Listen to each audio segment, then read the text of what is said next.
ಅಭಿವೃದ್ಧಿಗೂ ಶ್ರಮಪಟ್ಟಿದ್ದಾರೆ. ಇದೇ ಕಾರಣದಿಂದ ಹಂಡೆ ವಜೀರರನ್ನುವ ಲಿಂಗಾಯತ ಮತ್ತು ಹಂಡೆ ವಜೀರ ಮನೆತನಗಳ ಇತಿಹಾಸಗಳು ಪರಸ್ಪರ ಸಂಬಂಧಿತವಾಗಿವೆ, ವಿಶೇಷವಾಗಿ ದಕ್ಷಿಣ ಭಾರತದ ಕರ್ನಾಟಕ, ಮಹಾರಾಷ್ಟ್ರ ಮತ್ತು ಆಂಧ್ರ ಪ್ರದೇಶಗಳಲ್ಲಿ. ಇವರ ಇತಿಹಾಸವನ್ನು ಚಿಕ್ಕದಾಗಿ ವಿವರಿಸೋಣ. ವೀರಶೈವ ಧರ್ಮ. ವೀರಶೈವ ಧರ್ಮವು ಶೈವ ಧರ್ಮದ ಶಾಖೆಯೊಂದಾಗಿದೆ.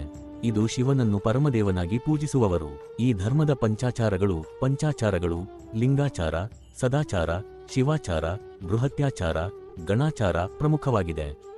ವೀರಶೈವರೆಂದು ಕರೆಯಲ್ಪಡುವವರು ಪಂಚಪೀಠಗಳಿಗೆ ಸಂಬಂಧಿಸಿದವರು. ಲಿಂಗಾಯತ ಧರ್ಮ. 12ನೇ ಶತಮಾನದಲ್ಲಿ ಬಸವಣ್ಣನವರು ಈ ಧರ್ಮವನ್ನು ಪ್ರಚಾರ ಮಾಡಿದರು. ಅವರು ಜಾತಿ ವ್ಯವಸ್ಥೆ, ಮೂಢನಂಬಿಕೆಗಳನ್ನು ವಿರೋಧಿಸಿದರು ಮತ್ತು ಲಿಂಗಧಾರಣೆಯ ಮೂಲಕ ಒಬ್ಬೊಬ್ಬರು ಶರಣರಾಗಬೇಕು ಎಂದು ಸಾರಿದರು. ಲಿಂಗಾಯತ ಧರ್ಮವು ಸ್ವತಂತ್ರವಾಗಿ ಯುಕ್ತಿ, ಶ್ರದ್ಧೆ ಮತ್ತು ಸಮಾನತೆಯ ಆಧಾರಿತವಾಗಿದೆ. ಅದರಂತೆ ಹಂಡೆ ವಜೀರ ಮನೆತನ.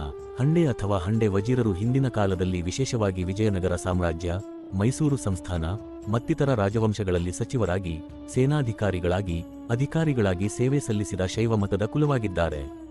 ಹಂಡೆ ಮನೆತನವು ಸಾಮಾನ್ಯವಾಗಿ ವೀರಶೈವ ಲಿಂಗಾಯತ ಸಮುದಾಯಕ್ಕೆ ಸೇರಿದವರು. ಇವರಿಗೆ ಸಾಮಾನ್ಯವಾಗಿ ಸ್ಥಳೀಯ ರಾಜಕೀಯ ಹಾಗೂ ಆಡಳಿತಾತ್ಮಕ ಶಕ್ತಿಯುಳ್ಳ ಸ್ಥಾನಮಾನವಿತ್ತು. ಇವರು ಪ್ರಭುತ್ವ ವಹಿಸಿದ್ದ ಪ್ರದೇಶಗಳಲ್ಲಿ ಪ್ರಭಾವಿ ಸ್ಥಾನದಲ್ಲಿದ್ದರು. ಶಿವಮಠಗಳಿಗೆ ದೇಣಿಗೆ ನೀಡುವುದು, ಧರ್ಮಚಟುವಟಿಕೆಗಳು ನಡೆಸುವುದು ಸಾಮಾನ್ಯ. ವಜೀರ ಎಂಬ ಹುದ್ದೆ ರಾಜಕೀಯ ಕಾರ್ಯದಲ್ಲಿ ಸಚಿವ ಸ್ಥಾನವನ್ನು ಸೂಚಿಸುತ್ತಿತ್ತು. ಈ ಜನಾಂಗದವರು ಅಂದರೆ ವೀರಶೈವ ಹಿಂದೂ ಲಿಂಗಾಯತ ಹಂಡೆ ವಜೀರ ಸಮಾಜದವರು ಕರ್ನಾಟಕದ ಗದಗ ಜಿಲ್ಲೆಯಲ್ಲಿದ್ದಾರೆ ಮತ್ತು ಬಾಗಲಕೋಟ, ಬಿಜಾಪುರ, ಯಾದಗಿರಿ, ಮುದ್ದೇಬಿಹಾಳ, ಕೊಪ್ಪಳ, ಬೆಳಗಾಂ, ಹೊಸಪೇಟೆ, ಬಳ್ಳಾರಿ, ಗಂಗಾವತಿ ಹಾಗೆ ಆಂಧ್ರ ಪ್ರದೇಶ, ಮಹಾರಾಷ್ಟ್ರದಲ್ಲಿ ಅತಿ ಹೆಚ್ಚು ಸಂಖ್ಯೆಯ ಬಲವನ್ನು ಹೊಂದಿರುತ್ತಾರೆ.